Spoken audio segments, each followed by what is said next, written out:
I've analysed many of the top-tier bicycle gearboxes on this channel, but have spent little time discussing the Shimano internal gear hubs that offer almost unbelievable value for money.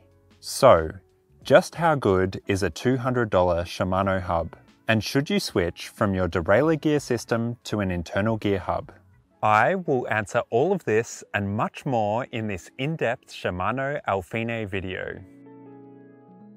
I've actually spent many years using and abusing Alfine hubs, including on a mountain bike that I built specifically for wet and muddy conditions. But over the last decade, I've been riding around the world on expensive roll-off 14-speed hubs. With a good handle on both gear systems, I'll be drawing comparisons between these hubs throughout this presentation. But first, what is an internal gear hub and what are the advantages? Internal gear hubs replace the derailleur gears on a bicycle, and you can actually remove the derailleur drivetrain from your bike and fit one up. Internal gear hubs usually offer between 3 and 14 different gear ratios that are hidden inside a weather-sealed hub shell. As a result, you get a significant reduction in drivetrain maintenance, and with fewer components exposed to the elements, a reduction in running costs too. For example, I've known Shimano hubs to work well for around 90,000 kilometers. Add in the 9 chains, 6 rear sprockets, and 3 front sprockets that your drivetrain will wear through over that distance, and you're looking at under $350 to ride more than twice the circumference of Earth. Additionally, should you crash or drop your bike, there is no rear derailleur or hanger to put out of alignment, or worse, destroy. Other nice features include the ability to shift gears while stationary, and the rear wheel can also be built stronger thanks to the shorter spokes and even spoke tension. To cut down on drivetrain maintenance even further, you compare internal gear hubs with belt drivetrains. These drivetrains are cleaner, quieter, and longer lasting. In fact, they can last upwards of 30,000 kilometers. I've been riding belt drivetrains across multiple continents for over a decade now, and have worn through just 4 belts in that time. In terms of gear hub manufacturers, Rohloff and Kindine make very expensive hubs that in many circumstances can outperform derailleurs. Sturmey Archer has manufactured internal gear hubs for over a century, and Shimano is easily the biggest manufacturer of gear hubs on the planet. Let's now take a closer look at the Shimano Alfine hubs. But first, if you haven't seen my bikepacking and touring bicycle buyer's guides, check them out. They are updated yearly for free and will teach you everything you need to know about the bikes before allowing you to compare over 270 different bikes at the back of the books. I've even included all the gearbox bike options too. Shimano released their first internal gear hub in 1957 and has slowly built on their multi-speed hub designs ever since. The Alfine series components come under the Urban umbrella in Shimano's product range, and they're the highest quality internal gear hubs that Shimano manufactures. You can get Alfine hubs with either 8 or 11 gears. These hubs offer unparalleled value for money. You can find the 8-speed hubs for less than $200 and the 11-speed hubs for under $400. That's orders of magnitude cheaper than a roll-off 14-speed hub. The low cost of the Alfine products also translates into complete bikes that are very well priced. For about $1,000 or €1,000, you can get an 8-speed bike with a belt drivetrain that's fully decked out and ready to go. Keep an eye out for bikes with Shimano Nexus 8-speed hubs too, as these hubs are virtually identical to the Alfine 8-speed with the exception of the brake types available. Also note, Alfine hubs are only compatible with regular 135mm dropouts. Let's now take a look at the differences between the 8 and 11-speed models. First up, it's the gear range. The gear range of the 8-speed hub is 306%, and the 11-speed hub is 409%. This simply means that the biggest gear ratio is 3 times bigger than the smallest ratio on the Alfine 8, and it's 4 times bigger on the Alfine 11. With bigger gear ranges, we can pedal our bikes across a broader range of speeds, which is especially handy for pedaling downhill or with a stiff tailwind. To understand this concept a bit better, let's set the lowest Alfine gears so that they have you spinning the cranks at 60 RPM at 8.4 km per hour. The wider gear range of the 11-speed hub will allow you to pedal up to 56 km per hour in the top gear, while the 8-speed hub will only take you up to 43 km per hour. Next, we're comparing the gear steps.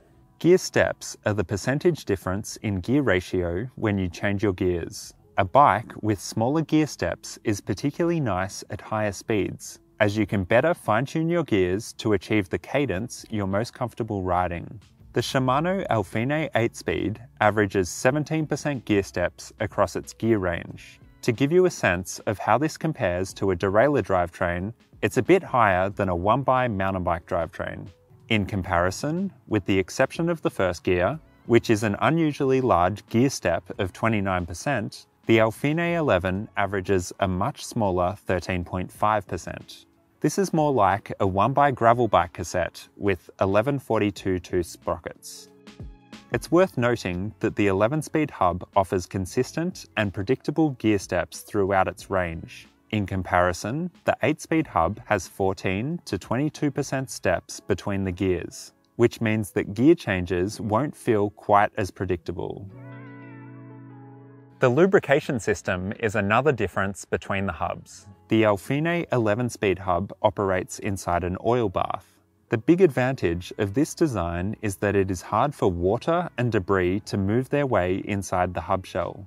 The downside is that oil slowly leaks out the side, so you will need to wipe everything down regularly.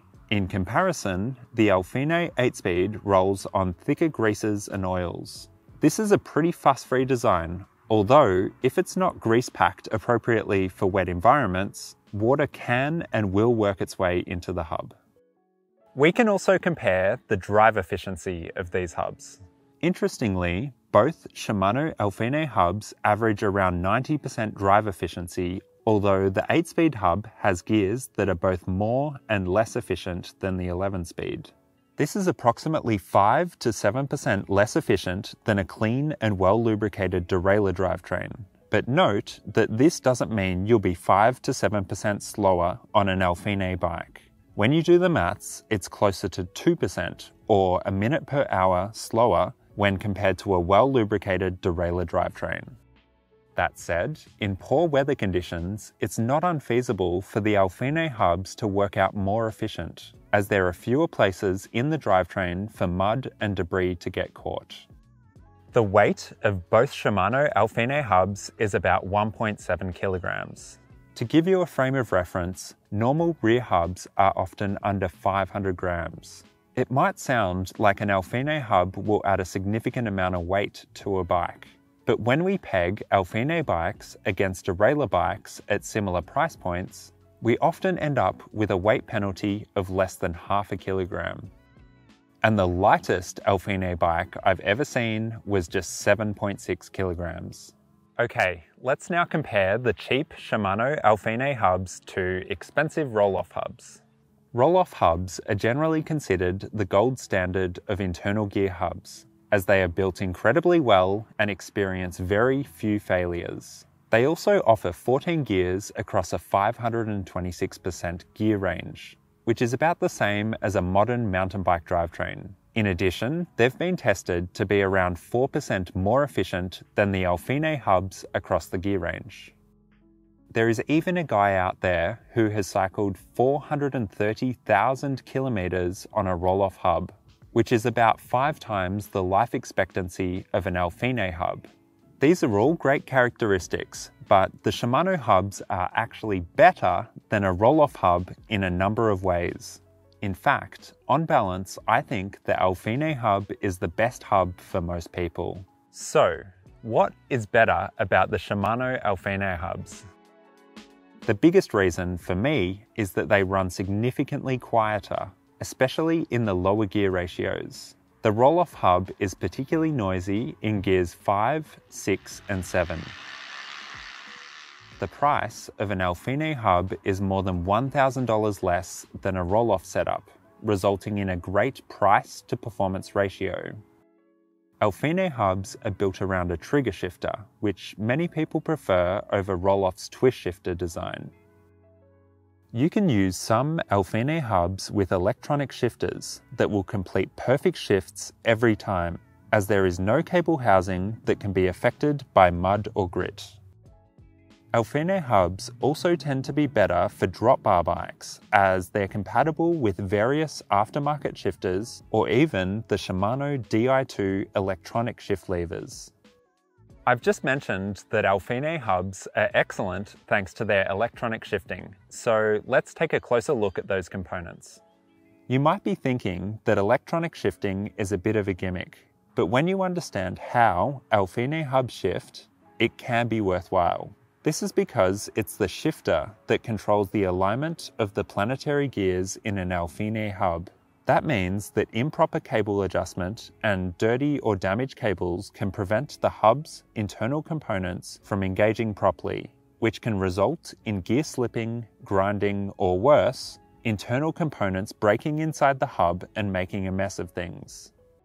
Electronic shifters make perfect shifts every time, ensuring you do not damage anything inside the hub from improper cable maintenance. Out of the two Alfine hubs, electronic shifters make the most sense on the 11-speed model, as the cable adjustment is especially sensitive. It's worth noting that you cannot upgrade Alfine hubs from a mechanical shifter to an electronic shifter. The Di2 hub design is different. Electronic shifters are also nice on drop bar bikes, as you can easily pair them with Shimano hydraulic brakes for an ultra-low maintenance brake setup.